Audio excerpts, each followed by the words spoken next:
দশম শ্রেণীর ছাত্রছাত্রী বন্ধুদেরকে ডিপি এডুকেশন সেন্টারে স্বাগত জানিয়ে আজকে ক্লাসটি শুরু করেছি। আজকে আমরা আলোচনা করব দশম শ্রেণীর রায় ও মার্টিন প্রশ্নবিচিত্রার ভূগোল বিষয়ের সেট নাম্বার 4। তার সমস্ত প্রশ্নের আজকে আমরা সমাধান করব। তো চলো আজকের ক্লাসটা শুরু করা যাক। বিভাগ কয়ের প্রথম প্রশ্নটি কী আছে দেখো। একের প্রশ্নটি, হেটেরোস্ফিয়ারের উচ্চতম স্তরটি হলো অপশন ক হাইড্রোজেন স্তর। দুই প্রশ্নটা দেখো, পৃথিবীর বিনোদন জলবায়ু নামে পরিচিত হলো ভূমধ্যসাগরীয় জলবায়ু। তিনের প্রশ্নটি দেখো, বায়ুচাপ মানচিত্রে সমচাপ রেখাগুলি যত কাছাকাছি থাকে বায়ুচাপ তত বাড়ে। চারের প্রশ্নটা দেখো, কোন জোয়ারের সময় নদীতে বান ডাকা হয়? উত্তরটা হবে ভরা কোটালের সময়। পাঁচের প্রশ্নটি দেখো, উষ্ণ ও শীতল স্রোতের মিলনস্থলে দেখা যায় কুয়াশা ও ঝড় বৃষ্টি। ছয়ের প্রশ্নটা দেখো, শিকড় আলগা শিল্প বলা হয় বস্ত্র বয়ন শিল্পকে। সাতের প্রশ্নটা দেখো, ভারতের আখ গবেষণাগারটি রয়েছে লখনৌতে। আঠের প্রশ্নটি দেখো, ভারতের শুষ্কতম বন্দরটি হলো কান্ডালা। এবার আমরা বিভাগ ক্ষয়ের যে প্রশ্নগুলি আছে তার সমস্ত প্রশ্নের এখন আমরা সমাধান করব। একের প্রশ্নটা দেখো, 40 ডিগ্রি দক্ষিণ অক্ষাংশে বায়ুর গতিবেগ প্রবল ও সশব্দ থাকে বলে তাকে অশ্ব অক্ষাংশ বলে। উত্তরটা হবে অশুদ্ধ। 40 ডিগ্রি অক্ষাংশে থাকে বলে তাকে বলা হয় গর্জনশীল চল্লিশা।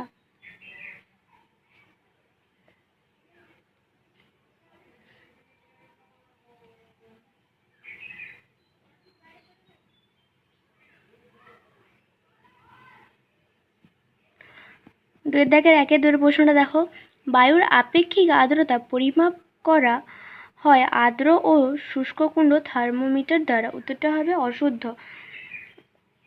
বায়ুর আপেক্ষিক আর্দ্রতা পরিমাপক যন্ত্রটির নাম হলো হাইগ্রোমিটার।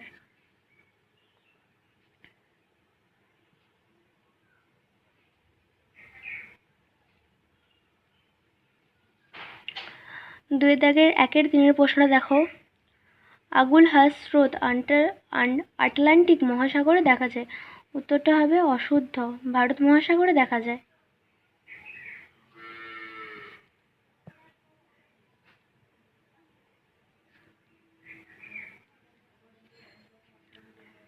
ওহো,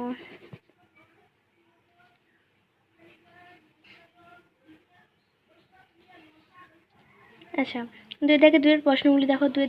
একের প্রশ্নটা আছে, কোন স্থানের উষ্ণতা বৃষ্টিপাত সূচক লেখচিত্রে উষ্ণতা রেখাটি বছরের মধ্যভাগে নিম্নমুখী হলে স্থানটি ড্যাশ গোলার্ধে অবস্থিত। উত্তরটা হবে দক্ষিণ গোলার্ধে অবস্থিত। দুই প্রশ্নটা দেখো, কডাল শব্দের অর্থ হলো সমুদ্র। তিনের প্রশ্নের সমস্ত প্রশ্নের সমাধান করব। একের প্রশ্নটা দেখো, মানুষের বন্টনগত তারতম্যের সূচক কোনটি? উত্তরটা হবে জনঘনত্ব।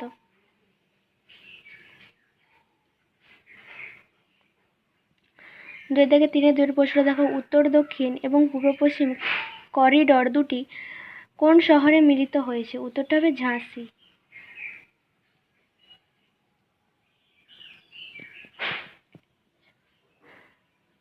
তিনের প্রশ্নটি দেখো, ভিলাই লৌহ ইস্পাত কেন্দ্রটি ভারতের কোন স্থান থেকে আকরিক লোহা সংগ্রহ করে? উত্তরটা হবে দালি রাজহারা।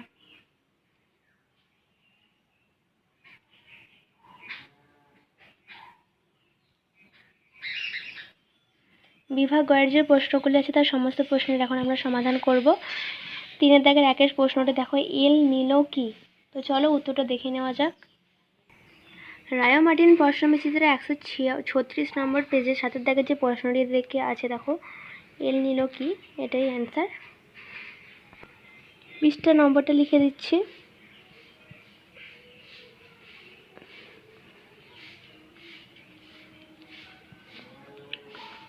অথবা প্রশ্নটা দেখো, মিস্ট্রাল কি? তো চলো উত্তরটা দেখে নেওয়া যাক। রায় ও মার্টিন প্রশ্নবিচিত্রার 164 নম্বর পেজে উত্তরটা আছে 164 নম্বর পৃষ্ঠার 5-এর দাগে যে পয়েন্টটি আছে দেখো মিস্ট্রাল, তোমরা এখান থেকে উত্তরটা করে নেবে।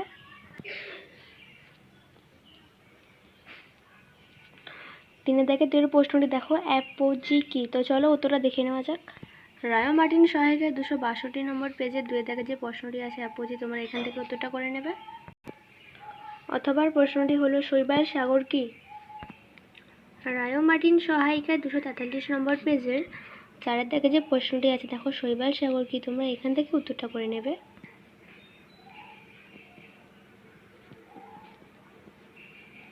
3-এর দাগে 3-এর প্রশ্নটা দেখো মিলেট কি। রায় ও মার্টিন সহায়িকায় 478 নম্বর পেজে উত্তরটা আছে 458 নম্বর পৃষ্ঠার 6-এর দাগে যে প্রশ্নটি আছে দেখো মিলেট কি, তোমরা এখান থেকে উত্তরটা করে নেবে।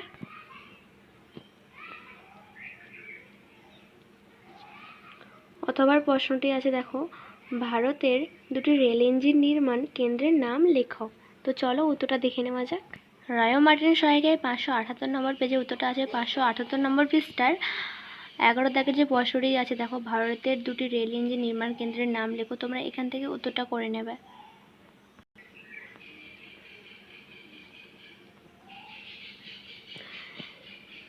3-এর 4-এর প্রশ্নটা দেখো শহর এর সংজ্ঞা দাও। রায় ও মার্টিন সহায়িকায় 536 নম্বর পেজে উত্তরটা আছে 536 নম্বর পৃষ্ঠার 17 দাগের যে প্রশ্নটা আছে দেখো শহর কাকে বলে, তোমরা এখান থেকে উত্তরটা করে নেবে।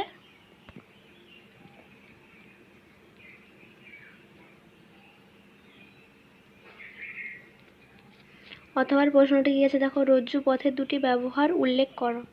রায় ও মার্টিন সহায়িকায় 557 নম্বর পেজে উত্তরটা আছে 557 নম্বর পৃষ্ঠায় 7-এর দাগে যে প্রশ্নটি আছে দেখো ভারতের রজ্জু পথের সুবিধা ও অসুবিধাগুলি লেখো, তোমরা এখান থেকে উত্তরটা করে নেবে। বিভাগ ঘয়ে যে উত্তরগুলি আছে বিভাগ ঘয়ে যে প্রশ্নগুলি আছে তার সমস্ত প্রশ্নের সমাধান করব। 4-এর দাগের 1-এর প্রশ্নটা দেখো ঘূর্ণবাত ও প্রতীপ ঘূর্ণবাতের মধ্যে 3টি পার্থক্য লেখো, তো চলো উত্তরটা দেখে নেওয়া যাক। রায় ও মার্টিন সহায়িকায় 175 নম্বর পেজে উত্তরটা আছে 175 নম্বর পৃষ্ঠায় 6-এর দাগের যে প্রশ্নটি আছে দেখো ঘূর্ণবাত ও প্রতীপ ঘূর্ণবাতের মধ্যে পার্থক্য লেখো, তোমরা এখান থেকে উত্তরটা করে নেবে।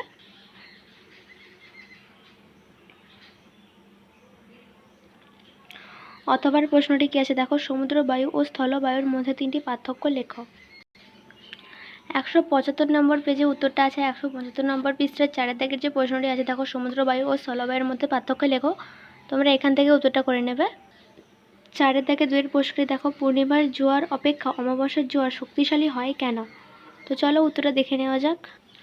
রায় ও মার্টিন সহায়িকায় 259 নম্বর পেজে উত্তরটা আছে 259 নম্বর পৃষ্ঠার 2-এর জায়গায় যে প্রশ্নটি আছে দেখো পূর্ণিমার জোয়ারের তুলনায় অমাবস্যার জোয়ার বেশি শক্তিশালী হয় কারণ ব্যাখ্যা করো, এখান থেকে তোমরা উত্তরটা করে নেবে। অথবা প্রশ্নটা দেখো জোয়ার ভাটার প্রভাব আলোচনা করো। 254 নম্বর পেজে উত্তরটা আছে 254 নম্বর পৃষ্ঠায় 2-এর দাগে যে প্রশ্নটি আছে দেখো জোয়ার ভাটার ফলাফল আলোচনা করো, তোমরা এখান থেকে উত্তরটা করে নেবে। বিভাগ মতো যে প্রশ্নগুলি আছে তার সমস্ত প্রশ্নের এখন আমরা সমাধান করব। 5-এর দাগের 1-এর প্রশ্নটি দেখো বৃষ্টিপাতের শ্রেণী বিভাগ করে ষোলতবিকে বৃষ্টিপাত চিত্র ও উদাহরণ সহ ব্যাখ্যা করো, তো চলো উত্তরটা দেখে নেওয়া যাক। রায় ও মার্টিন সহায়িকায় 197 পেজে উত্তরটা আছে 197 পৃষ্ঠার 6-এর দাগের যে প্রশ্নটি আছে তোমরা এখান থেকে উত্তরটা করে নেবে। অথবা প্রশ্নটা কি আছে দেখো বায়ুর চাপের তারতম্যের কারণগুলি আলোচনা করো, তো চলো উত্তরটা দেখা যাক। 155 নম্বর পেজের প্রথমে যে প্রশ্নটা আছে তোমরা এখান থেকে উত্তরটা করে নেবে। 5-এর দাগে 2-এর প্রশ্নটা দেখো ভারতে চা চাষের অনুকূল প্রাকৃতিক পরিবেশের বিবরণ দাও, তো চলো উত্তরটা দেখে নেওয়া যাক। 460 পৃষ্ঠায় 14 দাগে যে প্রশ্নটা আছে তোমরা এখান থেকে উত্তরটা করে নেবে। অথবা কি প্রশ্নটা আছে দেখো পশ্চিম ভারতে পেট্রো রসায়ন শিল্পের উন্নতির কারণগুলি আলোচনা করো, তো চলো উত্তরটা দেখা যাক। 497 পেজের 12 দাগে যে প্রশ্নটা আছে দেখো ভারতের পশ্চিমাঞ্চলে পেট্রো রসায়ন শিল্পের কেন্দ্রীভবনের কারণগুলি আলোচনা করো, তোমরা এখান থেকে উত্তরটা করে নেবে।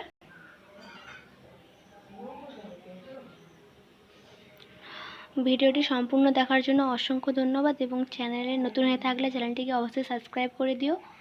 আর তুমি যদি ফেসবুক থেকে ভিডিওটা দেখছো তাহলে পেজটিকে ফলো করে দিও। আজকের মতো ক্লাসটা এখানেই শেষ করলাম। ধন্যবাদ।